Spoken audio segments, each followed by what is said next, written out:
Back in the 80s, while growing up in the rough streets of Baltimore, my brother Bobby and I would occasionally skip school. Skipping school was fun for us. The lure of adventure, the thrill of rebellion, it was all too irresistible. One morning, we decided to skip school, and after what we saw that day, we vowed to never do it again.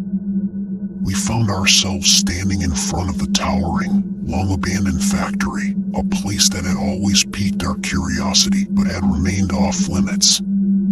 I looked at Bobby and I could tell he was nervous, so I asked him if he was sure about us entering the building. We had heard all sorts of stories about this place, from it being haunted to a secret drug den. He said he was sure, and even though I was also nervous, my curiosity weighed more in that moment. I nodded in agreement as my heart raced. I told him, "Yeah, man. It's now or never. Let's see what's inside." We stepped up to the door cautiously. We pushed open the rusted, squealing door and stepped into the dim abandoned building. The air was musty, and the only sounds were the echoes of our footsteps and the occasional drip of water from the leaky ceiling. The place was a maze of abandoned machinery, forgotten relics from a time when this factory had been filled with life. The walls were covered in a mix of cobwebs and graffiti. We stepped deeper into the factory. We didn't have any flashlights, so we depended on the glow coming from the cracked door and the large window close by. Broken windows allowed slivers of dusty sunlight to penetrate, casting eerie shadows on the cracked concrete floor. As we explored further, we began to hear hushed voices, distant murmurs that sent shivers down our spines. We exchanged nervous glances, our curiosity now tainted with anxiety. Following the voices, we stumbled upon a hidden corner where two men were engaged in a heated conversation. It was obvious that we were watching a drug deal take place. A police officer, in uniform, was arguing with another man. In that moment, I was very nervous at the thought of what could happen if the men saw us listening in. The tension between the officer and the man escalated rapidly until it reached a point of no return. In the blink of an eye, the officer drew his weapon and fired. The gunshot echoed through the factory, and Bobby gasped in shock. I was paralyzed, and my heart was pounding in my chest as I watched the man crumple to the ground, clutching his leg in pain. But our hiding spot wasn't as discreet as we thought. In my startled state, I moved too quickly and accidentally kicked a beer can, sending it clattering across the floor. The police officer's head snapped in our direction. He began squinting in the darkness. He was trying to figure out what had caused the beer can to move across the room. We held our breath, praying that the shadows would conceal us. He cautiously approached the area where we were hiding. By this time, he still had his gun pointed at the other man who lied bleeding on the floor. The seconds felt like hours as he checked the surroundings. Just as I thought we were done for, the officer shook his head. He muttered something under his breath and then turned back to the wounded man. With one last, chilling look in our direction, he left the injured man on the floor and exited the factory, leaving us trembling in the darkness. As soon as the officer was out of sight, we waited for a few minutes to ensure he was gone. Then, we cautiously approached the injured man, who was groaning in pain. We realized we couldn't just leave him there. Together, we managed to drag the injured man out of the factory and into a nearby alley. He was bleeding badly, and we were scared for his life. We decided to call 911 anonymously at a payphone, making sure to report the injured man's location without revealing our identities.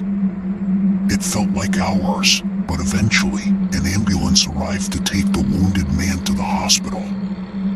We watched from the shadows. Our hearts were heavy with the weight of what we had witnessed. After ensuring that the scene was clear, we made our way back home. The events of the day had left us shaken and unsure of what to do next. We couldn't just forget what we had seen. When we returned home, our mother noticed our anxious expressions and immediately pressed us for an explanation. We hesitated but eventually shared the terrifying ordeal we had witnessed in the abandoned factory. Our mother's face grew pale as we recounted the events. She listened intently. Her eyes were filled with a mixture of concern and fear. When we had finished, she took a deep breath and spoke. "Terry, Bobby, you did the right thing by calling for help, but I need you to promise me something," she said, her voice trembling. "You must never tell anyone else what you saw today. Not your friends, not your teachers, no one." We exchanged puzzled glances, unsure of why she would ask this of us. "Why, Mom?" Bobby asked. Our mother hesitated, her eyes darting nervously. "Because sometimes people will do anything to protect their secrets, even if it means hurting others," she explained. "You don't know who that police officer is connected to, and you don't know what he's capable of." Bobby and I exchanged a solemn look, understanding the gravity of the situation. We nodded in agreement, promising to keep our silence. Weeks turned into months, and we kept our secret. Life went on, but the memory of that fateful day continued to haunt us. We wondered about the injured man and what had become of him. As time passed, we noticed changes in our neighborhood. There were whispers of increased drug activity and corruption within the police force. Our city was changing, and not for the better. One evening, as we watched the news, a story broke about a series of investigations into police misconduct and drug-related corruption in Baltimore. Our hearts raced as we recognized the face of the police officer from that dreadful day. The truth was coming to light, and it sent shockwaves through the city. But we dared not speak a word of what we knew. Our mother's warning echoed in our minds, a constant reminder of the danger that lurked in revealing our secret. As the investigations deepened, more corrupt officers were exposed, and the city's trust in law enforcement crumbled. We watched from the sidelines, our secret growing heavier with each passing day. One evening, there was a knock on our door, and my heart leaped into my throat. I opened the door to find two detectives standing there. They looked really intimidating.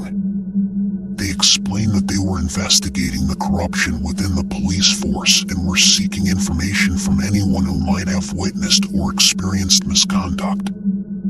They asked us if we had seen anything suspicious. We told them that we hadn't seen anything, but told them that we wouldn't hesitate to contact them if we saw something. In the neighborhood we lived in, nobody spoke to the police, and we learned that at a young age. Fast forward several years later, the same corrupt police officer that we saw the day in the factory ended up being a leader in the community.